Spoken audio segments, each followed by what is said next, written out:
Hola, buenas tardes. Bueno, estoy observando muchos estudiantes acá y que ya se quieren ir también.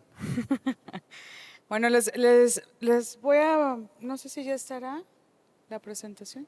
Bien, yo voy a estar hablando y ustedes pueden ir consultando las diapositivas, ¿sí? Porque me interesa, creo que este tema, más que mostrarlo como en la lectura de las diapositivas, tiene que ver con una reflexión sobre el tema que voy a hablar. La Agencia Ciudadana y los Derechos Humanos frente a la incertidumbre, los retos para un desarrollo sostenible de los ODS. A quienes les ha tocado estar en mis clases, saben que soy una persona como muy proactiva y siempre tratando como de generar comunidad. Y justamente este tema, creo que sí, no me quería parar, pero bueno, justamente este tema es algo que yo he venido planteándome y comentándoles sobre esta individualización que estamos viviendo y la falta de colectividad. O sea, así como yo, lo mío y lo que les pasa a los demás es algo como que si no me afecta, no me importa. Entonces, el concepto de agencia ciudadana, que no es nuevo, pero cuando yo lo retomo en la Cátedra UNESCO de Vulneración e Inclusión Social, me hizo mucho sentido, porque dije, ¿qué está pasando con la ciudadanía? Acá hablamos, aquí estoy viendo a Tere, ¿no? Que hizo una investigación justamente sobre algo del campo, de cómo la información transformaba el conocimiento de esa población y las podía ayudar a resolver ciertas problemáticas. Y entonces, me parece que este tema de la agencia ciudadana debería de estar permeando ya en todos los lugares, ¿no? Retomarlo. Y venía reflexionando de casa cuando a ustedes no les tocó, algunos que son muy pequeños, pero a los que ya estamos más allá de los 45, ¿no? Todavía nos tocó los barrios donde había comunidad.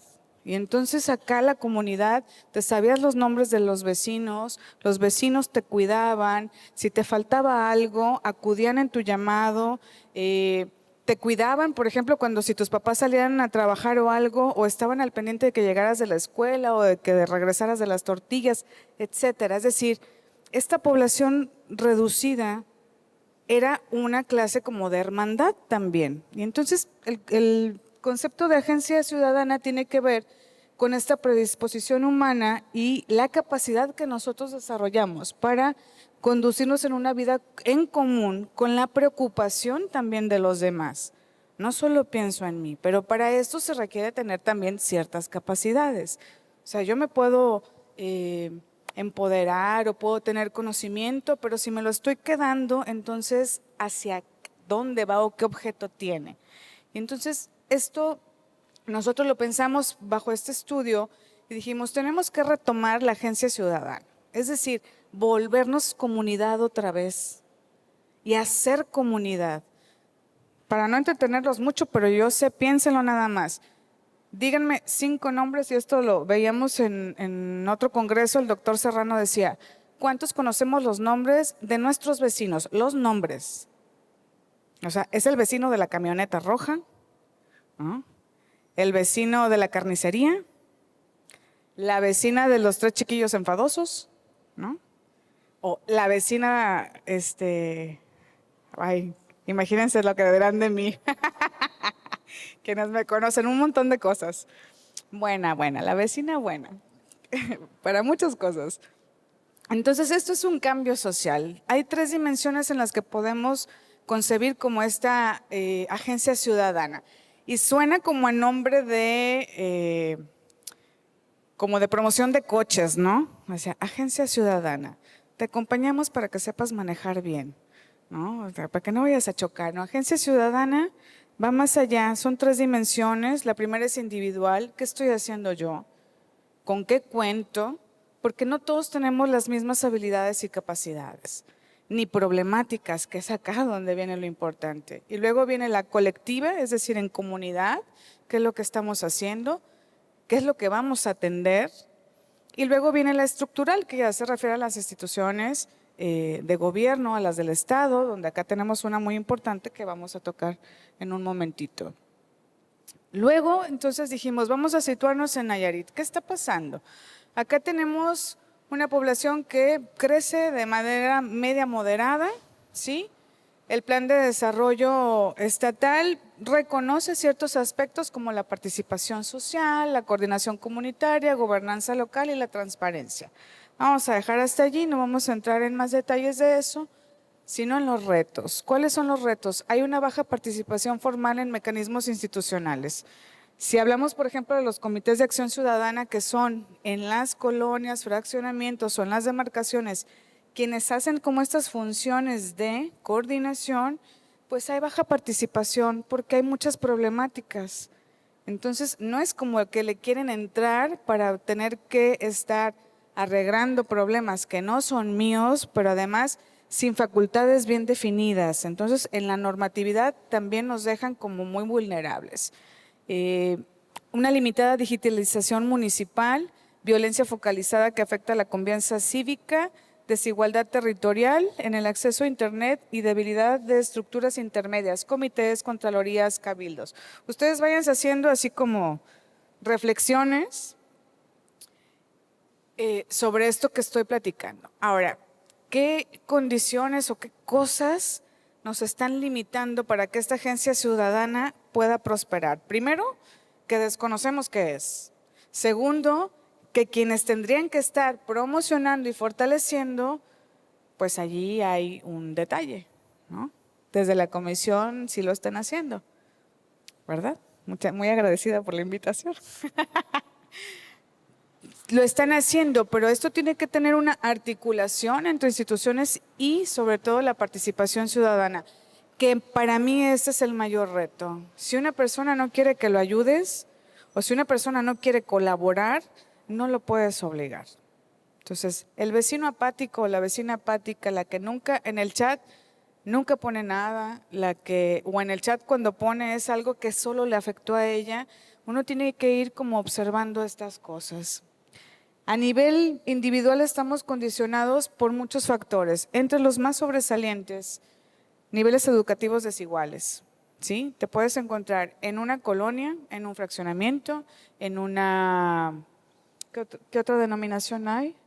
Colonia, fraccionamiento, coto, pero el coto es parte de un fraccionamiento. Bueno, en una agrupación, ¿no?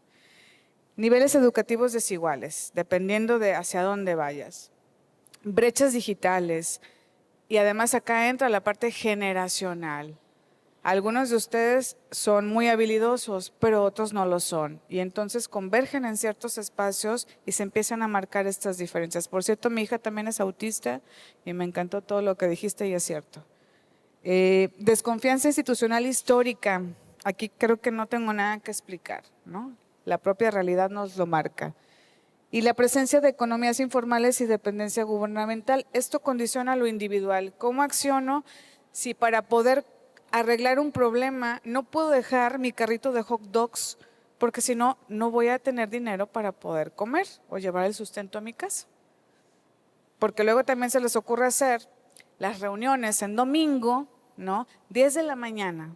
Y dices, es el único día que tengo para levantarme tarde, para ir a ver si la vecina va a amarrar a su perro y va a limpiar las cacas. Dices tú, no. Y así ejemplos hay muchos, ¿no?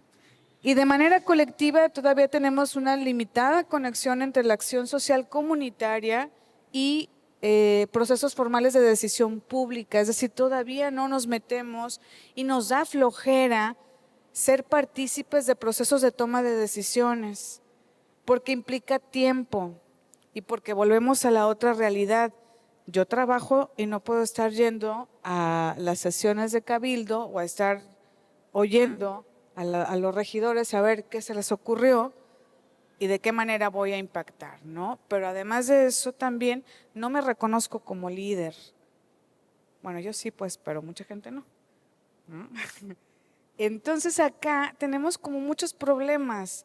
¿Cómo hablamos de participación ciudadana y llevarlo a una agencia ciudadana si no estamos dispuestos a hacerlo?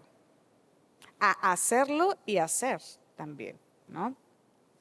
Luego vienen los objetivos de desarrollo sostenible, que en todos los lugares los escuchamos, pero son tan complejos de lograr. ¿Con qué estamos vinculados como agencia ciudadana? O sea, ¿hacia dónde tendríamos que ir?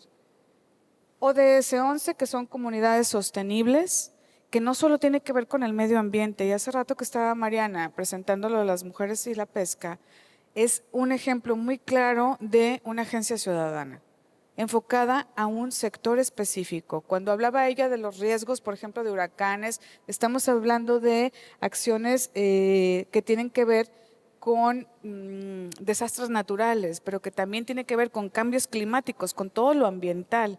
Entonces, no hay una desvinculación y me decía, creo que mi tema no estaba como tan para acá. Le dije, no, perfecto, porque yo sí toco lo que tú estás hablando, entonces todo tiene relación. La educación, la paz, justicia e instituciones sólidas. Si nosotros construimos agencia ciudadana y nos convertimos en catalizadores, y esto va también con una tendencia a la cultura de la paz, porque si nosotros estamos en una relación armónica con los vecinos, trabajamos en pro de nuestra colonia, de subsanar algunas problemáticas, pues entonces vamos a ir generando como estos lazos y nos podemos ir convirtiendo en una familia, ¿sí? Habrá los primos incómodos, los que nunca dan, pero van a la posada familiar, o sea, así va a ser. Pero estamos allí, entonces realmente puede funcionar y creemos que esto tendríamos que estarlo trabajando ya de manera más activa todos. Bueno, ¿por qué hablamos o por qué en mi tema decía que habría incertidumbre? Porque basta con que vean las noticias confiables, no el TikTok, porque ya todos se informan en TikTok y la verdad es que ahí hay muchas cosas que no. Acabo de ver en la mañana que mataron a la hija de Bukele y dije, ¿cómo? Dije, no, pues ¿cómo que la mataron? O sea, una noticia falsa, pero era tan real el video y dices tú, mira, si estuviera un poquito menos informada, creería que don Bukele estaba sufriendo esa terrible pena. Bueno, incertidumbres políticas. Acá está la diapositiva, no, para no leerla.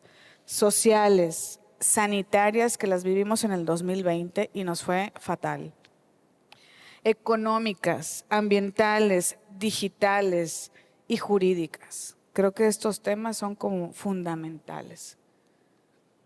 Luego entonces esta incertidumbre de todos esos ámbitos nos lleva a estas tres dimensiones de afectación. Las expectativas sociales, cómo yo voy a confiar en lo que se está haciendo para el futuro. Las instituciones públicas, cómo me van a garantizar los derechos. Y finalmente la seguridad jurídica. Hay una claridad normativa, hay una estabilidad democrática. Creo que basta nada más con escuchar un poco de los últimos días en varios estados de la República para darnos cuenta que estamos en una situación muy riesgosa, ¿sí? De mucha incertidumbre económica, política, social, de seguridad, etcétera. Y luego los derechos humanos, entonces frente a esta incertidumbre, pues nos van a permitir o se interconectan entre estos riesgos globales, en las instituciones democráticas, las acciones estatales y las políticas públicas, que parece muy fácil decir, vamos a hacer una política pública. Sí, debe ser muy fácil decir, pero hacerlo realmente con la intención de generar y transformar, acá es donde viene el problema. Porque luego quienes toman decisiones como que están muy alejados de la realidad, ¿no? Y entonces te dice como que vamos a lograr esto con la política pública. Y lo que decía la compañera Iris, ¿verdad? Es muy simple. O sea, los niños con condiciones, no solo autismo, en un sector salud, para empezar los medicamentos son caros, por lo menos los de mi hija son muy caros. Y las atenciones médicas son muy especializadas. Y entonces son terapeutas, o sea, como 4 o 5 médicos, todos de manera integrada, más mi psicóloga, porque el cuidador también tiene un efecto. Y justo esto de la agencia ciudadana surge de una charla que tuve con una alumna. Decía, te veo, yo doy clases los sábados en la universidad. Y le dije, oye, te veo muy cansada. Y me dijo, ay, maestra, es que tuve a mi niña de 1 año en el hospital. Me dijo, y como mi marido estaba trabajando y nadie, o sea, no tengo a nadie acá, entonces no salí ni a comer ni a desayunar hasta que dieron de alta a mi niña. Y entonces en ese momento dije, ¿por qué se tiene que atravesar por eso? ¿Por qué estamos solas y solos? Porque no es exclusivo de las mujeres, ¿eh? También hay quienes están paternando. Pero entonces, frente a esa realidad, dices tú, ni la vecina, ni tu comadre. Y entonces, ¿cómo estamos generando también estos lazos para generar comunidad? Una tribu que te sostenga, ¿no? O por lo menos que le puedas decir, el otro día llegó un paquete de Amazon, yo no estaba y mi vecina muy linda lo recogió, ¿no? Yo no contesté la llamada porque estaba en una reunión. Entonces llego al rato y me dice, vecina, te llegó un paquete y yo lo recogí. Ay, yo qué linda, muchas gracias, vecina. Pero ¿saben por qué? Porque entre ella y yo cuidamos el jardín de nuestro fraccionamiento. Yo mando cortar el jardín, yo le pago al jardinero y ella y su marido son los que plantan todas las bellezas que tenemos ahí. Epazote, albahaca, romero, ¿no? Hierbas finas, flores. Y entonces ella y yo somos una pequeña comunidad. Y cuando tenemos algún problema, inmediatamente nos buscamos y vivimos a 3 casas, ¿no? Pero estamos al pendiente. Vecina, tenía 15 días que no te veía, salí de viaje. Oye, te cuidé tu casa, estábamos al pendiente. Oye, muchas gracias, ¿no? Entonces, como ir situando esto en una realidad muy, muy cotidiana, ¿no? Porque esto no es así como otra cosa ni del otro mundo. Bueno, frente a este marco, entonces, derechos humanos, incertidumbre y desarrollo sostenible, ¿a dónde vamos? El desafío es que tenemos un incremento en la vulnerabilidad de muchos sectores de la población. Luego, entonces, también esto nos abre la oportunidad de repensar estos modelos de desarrollo. No solamente dejárselo al Estado o a las instituciones. Si no participamos, van a tomar las decisiones por nosotros. Muchas de las cosas que desconocemos, porque hay una gran desinformación, es porque no nos involucramos. Luego nos quejamos, ¿y por qué aprobaron esto? ¿Estuviste a tanto de lo que el Cabildo estaba proponiendo? Porque además, no solo el Cabildo, ¿no? Las cámaras también tienen la obligación de informarnos. Pero que aquí levante la mano, ¿quién de ustedes ha contactado a algún diputado de su demarcación para decirle, ¿qué estás haciendo? Nadie. Pero luego, ¿y luego qué hizo este?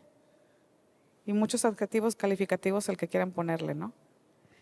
Entonces también hay que repensar no solo modelos de desarrollo, sino cómo me estoy incluyendo en esos modelos.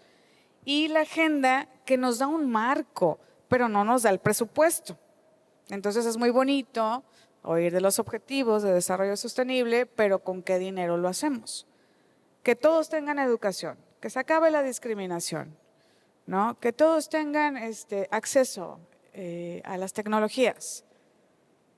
Aquí no hay internet. Entonces, ¿cómo le vamos a hacer? Bueno, y en ¿cómo le vamos a hacer? Planteamos una estrategia que no es a corto plazo, ¿sí?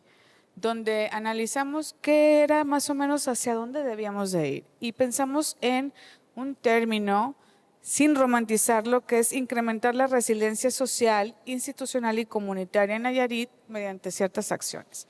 Y cuando digo de no romantizar la resiliencia, es que luego dicen, yo soy muy resiliente. O sea, me atropelló un carro, me levanté y no le avisé a nadie porque yo solo puedo ir al hospital. Soy muy resiliente porque se murió alguien y estoy fuerte, ¿no? No lloré. Soy resiliente porque mi vida está hecha una maraña y nada más falta que alguna paloma de aquí venga y me ponga un adorno en la cabeza, pero estoy bien. Entonces confundimos la resiliencia con la contención. Y en algún momento, como ya express, sin válvula, van a explotar. pero además esto tiene una repercusión a nivel de quienes están a nuestro alrededor. Entonces, esta resiliencia sí tiene que ser entendida como lo que es y dejar de romantizarla, ¿no? Ejercicio de los derechos humanos, indispensable. Yo creo que de aquí en adelante no tenemos más que estudiar los que están en derecho, los que estén en medicina, odontología, en donde sea, los niños, adultos, adultos mayores, todos. Participación ciudadana, involucrarnos, por lo menos conocer quién es la representante del Comité de Acción Ciudadana.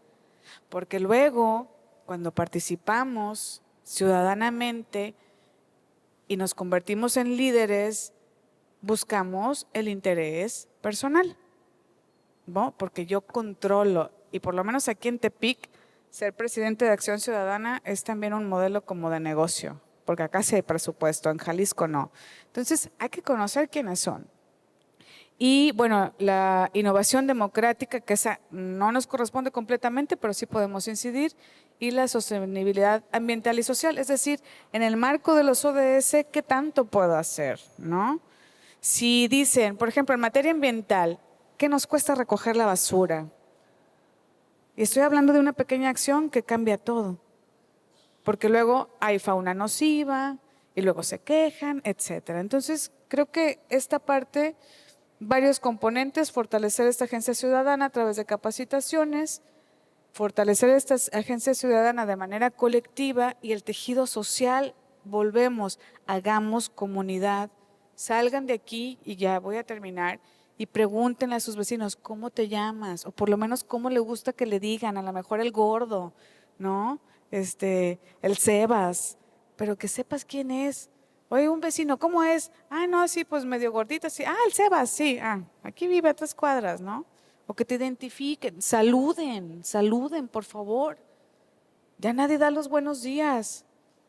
Los que sean mulas y no contesten, es su onda, pero ustedes, buenos días, se han perdido tanto eso.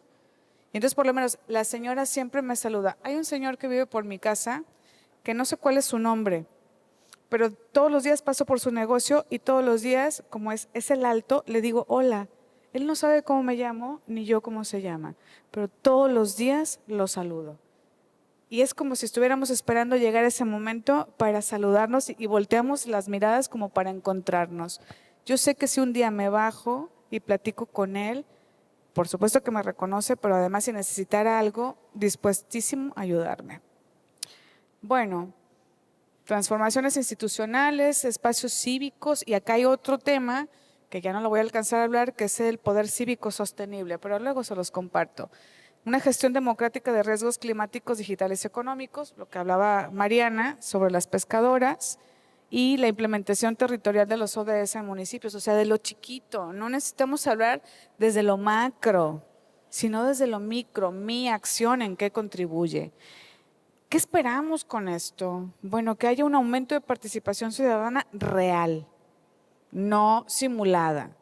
No en el Comité de Acción Ciudadana, porque somos el grupo contrario y ahora yo no quiero que se estacionen por mi cuadra, y como vamos a tener el power, pues no se van a estacionar, ¿no? Yo fui presidenta del comité, pero sí los dejaba estacionarse. Mejora de la autoeficacia política, una creación de colectivos y redes comunitarias. Eso es lo que quiero que recuerden de esta charla. Creación de colectivos y redes comunitarias. Y la última es acceso digital ampliado. ¿Por qué? Porque no estamos solos, y porque necesitamos no estar solos ni solas. Necesitamos crear redes comunitarias de apoyo y brindar también voluntariados. Nosotros hacemos acciones de voluntariados aunque no pertenezcamos a uno. El hecho de que te doy ride a tu casa, ¿traes coche? No, te llevo. Oye, pero vivo hasta la laguna, pero no te voy cargando. O sea, yo te llevo, porque son las 10 de la noche y estás sola y ya no hay camiones. Oye, me quedé sin comer, vente a mi casa. O sea, es que hay tanta cosa. Y entonces yo con esto termino. Les agradezco que hayan tenido la paciencia de escucharme. Este tema es muy, muy amplio. Cuando esté la publicación van a tener la oportunidad como de ver muchísimo más a detalle, pero me interesaba que nos quedáramos con esta reflexión de qué estoy haciendo para empoderar, no solo para empoderar, para obtener capacidades y también contribuir y transformar mi realidad y la de los otros, porque no estamos solos. Nos vamos a ir solos, pero aquí estamos todos en el mismo lugar. ¿Sí? Muchas gracias. Aquí tengo. Bueno, cosas tan obvias, ¿no? Siempre disfruto las charlas de mi querida amiga, la doctora Nicté, porque es una estructura muy que deliberadamente utiliza, hay que decirlo, pero es una estructura muy simple del comunicar las cosas y eso siempre se agradece. Entonces, a veces cosas tan obvias las obviamos, ¿no? Y el tema de la cohesión social empieza con tu vida cotidiana y eso es muy importante para el impacto que en macro podamos tener como sociedad, como Estado. Entonces, el tema de socializar todos los días también nos desarrolla habilidades para socializar con las instituciones y a veces eso es tan importante y lo obviamos. Entonces, esta reflexión me la llevo, por supuesto, y todas las preocupaciones también de dotar de contenido permanentemente a las instituciones. Los derechos humanos esos son instituciones, ¿no? El sentido que les damos es entre todos, es entre todos. Yo no puedo decirles en qué consiste un derecho humano, ¿no? Son instituciones aspiracionistas, no en el sentido quizá peyorativo que se nos ha ilustrado en los últimos años, ¿no? Aspirar es legítimo. Y las instituciones de derechos humanos pues son instituciones que deben dotarse de contenido de manera permanente. No es lo mismo el derecho a la salud de hace 50 años, el derecho a la salud que tenemos ahora. Y la dignidad humana también es una institución que tenemos que dotar de contenido de manera permanente y está íntimamente ligado porque el derecho humano, el que ustedes quieran imaginar, se va a satisfacer plenamente en la medida, también en la que nosotros podamos sentir que ha sido suficiente. Y ese parámetro nos lo da nuestra dignidad, y nuestra dignidad es algo muy subjetivo, ¿no? Aquí todos tenemos un concepto de dignidad distinto y ese va a ser el parámetro y en ocasiones también el catalizador que nos va a ayudar a sentirnos satisfechos en el goce y disfrute de todos nuestros derechos que están, valga decirlo, pues interrelacionados. Eso me llevo de tu intervención y no sé si quepa alguna pregunta, si no, sí, por allá tenemos una pregunta. Hola, ¿qué tal? Antes que nada, felicitarla por su tema, está muy interesante. Es más como un comentario y tal vez al final la pregunta. Yo recuerdo que cuando estuve en la primaria, ya llovió, llevábamos clase de civismo, ¿no? Y cuando paso a la secundaria, llevé clases de cívica y ética. A lo que voy con todo esto y con los valores que provienen desde casa y que creo que va con la sostenibilidad de lo que sería esa parte de la ciudadanía y cómo nos podemos envolver y cómo nos podemos involucrar. Si regresaran de pronto esos principios o esos valores desde muy pequeños que se nos inculcaron a varias de las personas que estamos aquí, ¿no cree que de pronto esta parte sostenible volvería, o más bien dicho, no cree que el apoyo o el entorno ciudadano sí fuera realmente sostenible? Ya que en estos tiempos nos estamos topando con la parte de la extinción de los valores. Y si no tenemos este valor, como el simple hecho de decir, hola, buenos días, buenas tardes, buenas noches, ¿dónde vamos a quedar? Claro. Sí, mira, bueno, yo tengo 48 años y próximos a 49. Y a mí me llegaron a dar, incluso iban los tránsitos, yo estuve en alemán, quien estuvo en alemán y le tocó esa época y es contemporánea, iban los agentes de tránsito y nos enseñaban sobre vialidad. Creo que desde mi perspectiva, de manera muy personal, pero sé que muchos lo compartimos, Los cambios en la estructuración del sistema educativo han ido quitando para incorporar cosas nuevas, pero desarticularon como las bases, lo cívico, lo ético, la filosofía, ¿no? Había clases y talleres sobre valores. A mí me tocó el taller de costura y confección. O sea, yo hice un calzón rosita de tela de esta popelina, ¿no? También tejí una servilleta de punto de cruz que me la terminó mi mamá finalmente porque yo andaba en otras ondas en la primaria. Desde la primaria ya andaba en otras ondas, ¿no? Pero entonces todos estos elementos son los que nos formaron. Por eso decimos y caemos muy mal, nuestra generación no es igual que ustedes. Y los chiquillos, ¿no? O sea, los jóvenes, no chiquillos, los jóvenes dicen, ay no, los rucos, o sea, los rucos, yo todavía le pido permiso a mi mamá para algunas cosas. Ejemplo, a mí me gustan los tatuajes.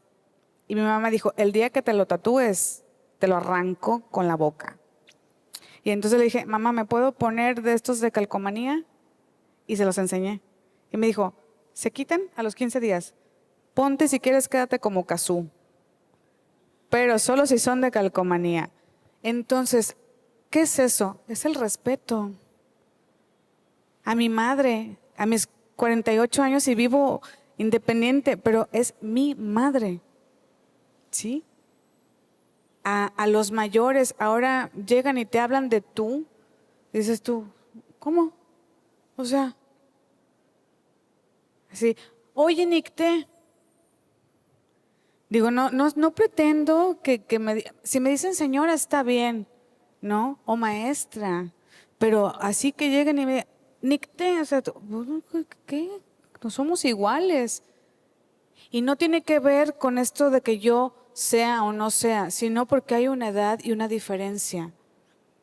Y porque nos debemos respeto. Entonces, plenamente creo que tendríamos que hacer una reflexión de que si no se está enseñando en la escuela, ¿en dónde se va a enseñar?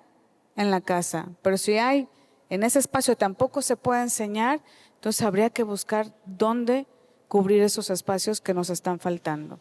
Si no es la casa, si no es la escuela, tal vez la comunidad, ¿no? Las vecinas, un grupo, un voluntariado que hable sobre todas estas cosas. Entonces podemos hacer mucho, que serían acciones pequeñas, pero creo que si vamos sumando, y esto es un sueño, ¿no? Sumar, sumar, sumar. A lo mejor en 20 años seguimos hablando de lo mismo y estamos peor, pero si no lo hacemos nunca, por lo menos yo trato de no quedarme como con esos sueños y esas inquietudes. Si se da, qué bueno, si alguien más se suma, excelente, y si no, yo ya hice mi diferencia. No sé si contesté acá. Sí, quizá el reto sea estar al mismo ritmo de la dinámica que es vertiginosa. Entender a las generaciones que vienen de abajo y que traen otro presupuesto de orden y de educación, para nosotros es complicado porque apenas estamos entendiendo el que estamos relevando. Un poco ruco ya somos, sí, ya somos. Un poco, ahí no, sí. El tema es que, por ejemplo, ¿no? Ahora, como tú lo mencionas, el hablar de usted en México es una falta de respeto a una persona mayor, pero en España, por ejemplo, es falta de cercanía, no es una falta de respeto. Cuando tú hablas de usted a una persona, le pones distancia. Cuando tú le hablas de tú, le demuestras cercanía. No es un tema de respeto necesariamente. Y ahorita estamos con las globalizaciones y todo el mundo trae modismos ibéricos y latinos y mexicanos y tal. Tampoco es descabellado pensar que a lo mejor las generaciones de ahora lo ven como un acto de cercanía y no como un acto de falta de respeto, pero nosotros que estamos en una generación que hemos vivido tantos procesos de cambio, también tendríamos que, digamos, tener esa cosmovisión de la dinámica social tan cambiante para entender a nuestros jóvenes. Lo que no debe cambiar, creo, es eso, el interés de entender a nuestros jóvenes, el interés de entender a nuestras infancias, el interés de entender a nuestros adultos y a nuestros adultos mayores. Y creo que allí radica la diferencia muchas veces, ¿no? No sé si quieres hacer un comentario Sí. de conclusión. Sí, al final de todo esto creo que esta reflexión debe de ser transferida, ¿no? Irse como, ¿qué pasó con esta charla? No es que haya sido buena, pero yo creo que algo sí les movió. Y entonces con eso que se movió, llegar a casa y decir, ¿qué estoy haciendo? ¿No? Como también, y lo tengo que mencionar, yo odio cuando dicen la generación de cristal. Es otra generación, así como nosotros somos otro diferente a los de mis papás, ¿no? Que tienen 70 y 80 años. Yo que ya voy hacia los 50. Pero entonces acá también tenemos que entender que más allá de la empatía que tanto se dice, hay que ser empáticos, creo que debemos ser compasivos. O sea, no se trata de entender nada más al otro, se trata de qué puedo hacer desde mi compasión para que tú estés mejor. No solo entender que perdiste a alguien que amabas, no solo entender que no tienes trabajo y estás colapsando, sino qué puedo hacer. Cuídame a los niños para yo poder ir a entregar esta oferta, no, la solicitud, te los cuido. Y eso es ser compasivo y creo que eso lo hemos perdido y hay que recuperarlo. Entonces yo cierro eso. Sean compasivos, formen comunidad y si quieren hacer comunidad conmigo, con muchísimo gusto. Ya saben cómo soy, pero saben que la van a pasar bien. Muchas gracias. Bien, muchísimas gracias. Hagamos comunidad. Totalmente de acuerdo. Entrego esta pequeña constancia a manera de reconocimiento por su participación a la doctora Nicté Rosas Topete con la conferencia o charla o panel o aquí somos muy, nos adaptamos, versátiles. Agencia Ciudadana y Derechos Humanos frente a la incertidumbre, rutas para un desarrollo sostenible desde los ODS en esta ciudad de Tepic, el día de hoy, 28 de noviembre. Muchísimas gracias, querida amiga.